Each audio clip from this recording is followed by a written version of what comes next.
Jack the Ripper, Assassin's Creed Syndicate. Assassin!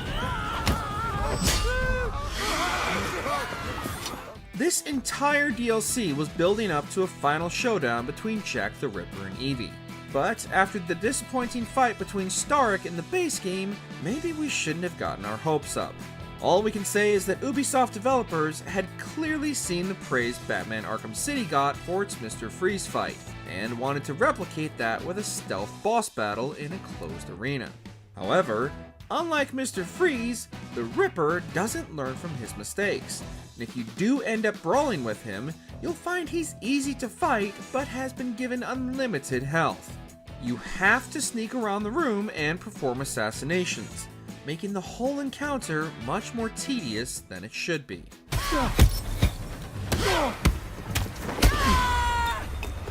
Charles Lee, Assassin's Creed 3.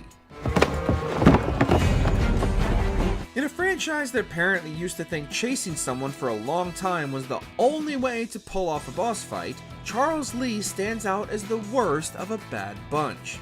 He's the final foe Connor needs to take down at the end of the game, with all his allies already dead. He still puts up a fight though, leading Connor on a long and frustrating chase through Boston, and then through a large wooden ship you'll have seen throughout the game. It gets extra annoying when you actually reach the ship, however, because once inside, it gets set on fire, and then it's not entirely clear where you're supposed to go. We guarantee you'll have desynchronized a dozen times, even more if you were going for the optional objectives.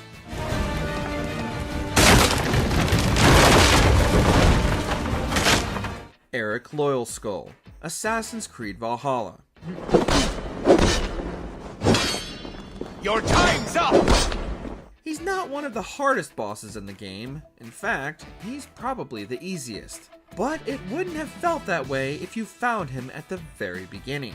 He's in the starting area in Norway, and if you're exploring the open world and coming to grips with the new optional objectives, Erik Loyalskull will be the first of the Lost Drengr you encounter.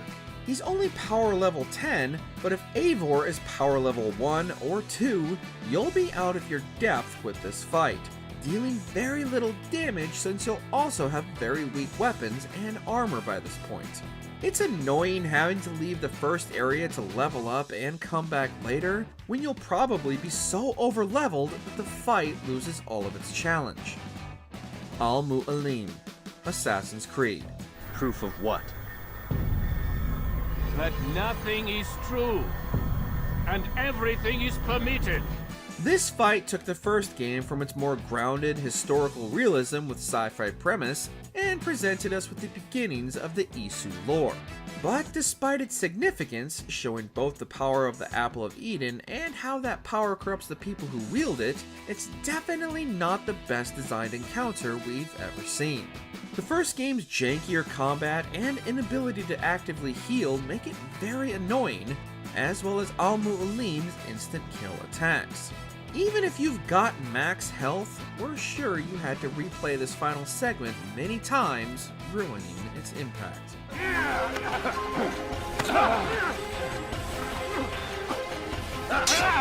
Black Shuck, Assassin's Creed Valhalla. Many of the legendary animals in Valhalla are difficult to fell, but all are unique fights that are usually a breath of fresh air. The Black Shuck is possibly the most annoying animal hunt in the game, however, largely because the beast is so mobile. It runs around the arena and jumps constantly, dodging your attacks and leaving you reliant on the bow. There are additional arrows and healing items scattered around the arena, but it's still a long fight of watching the thing run around the arena and often being too far away for the fight to be fun. It was such a relief to finally kill it. Not just any black dog. Basim. Qetesh and Resheph, Assassin's Creed Origins. You'll fight elephants during the main story, But there are also a handful of optional war elephant encampments designed to be tackled when Bayek hits level 40, the level cap in the base game. All the elephants are difficult, but this one pits you against 2 at once. Yes, if you're over-leveled and put the game on easy, they're not too tricky, like most AC bosses. But what makes them uniquely annoying is that one of the elephants has an archer who will constantly harass you with ranged attacks.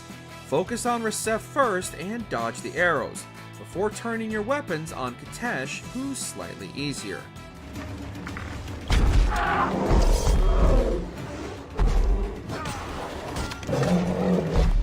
Basim, Assassin's Creed Valhalla.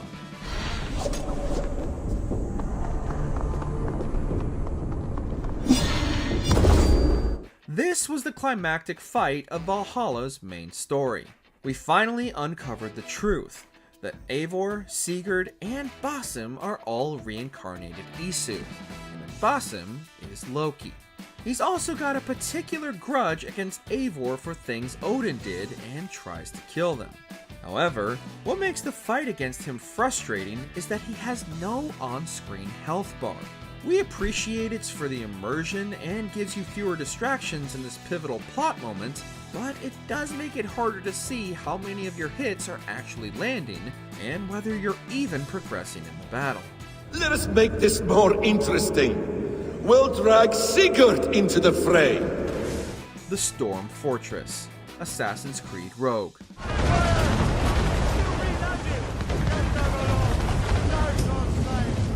Black Flag already had plenty of difficult ship battles, most infamously against El Impoluto, the hardest legendary ship in the game.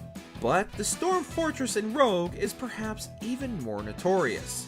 A man-o-war with fire mortars and 2 more warships on its flanks for good measure. Everything is working against you. You've got to stay close to dodge the mortars, but that puts you well within range of its powerful cannons.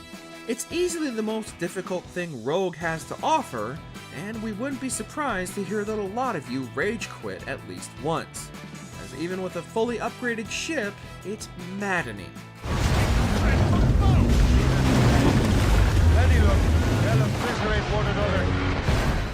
Fenrir, Assassin's Creed Valhalla. As a pledge of faith, you may take my hand if I am untrue. This one may be controversial, as the fight with Fenrir is certainly one of the most memorable in the series, particularly for fans of Norse mythology.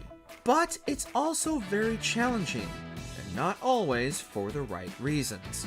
Depending on what level you are when you go into the fight, Fenrir can be a highly annoying damage sponge, eating all of your attacks and taking a long time to beat. This means he's not necessarily that hard, just tedious and time-consuming, and you'll probably get tired of fighting him before it's over. Then again, maybe it makes sense, since Fenrir is supposed to kill Odin.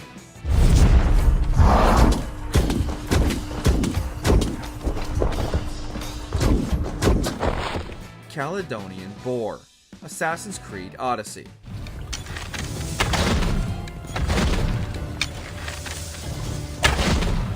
Much like Erik Loyalskull, if you unlock the early game quest that sends you across Greece hunting unique animals and then decide to start it right away, you're going to get destroyed.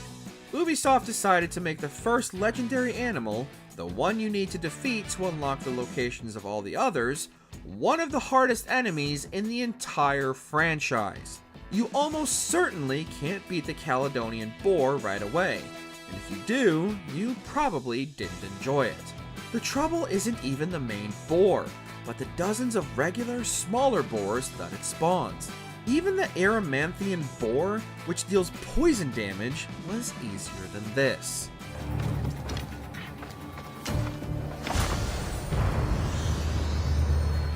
Check out these other great clips from MojoPlays, and be sure to subscribe and ring the bell to get notified about our latest videos.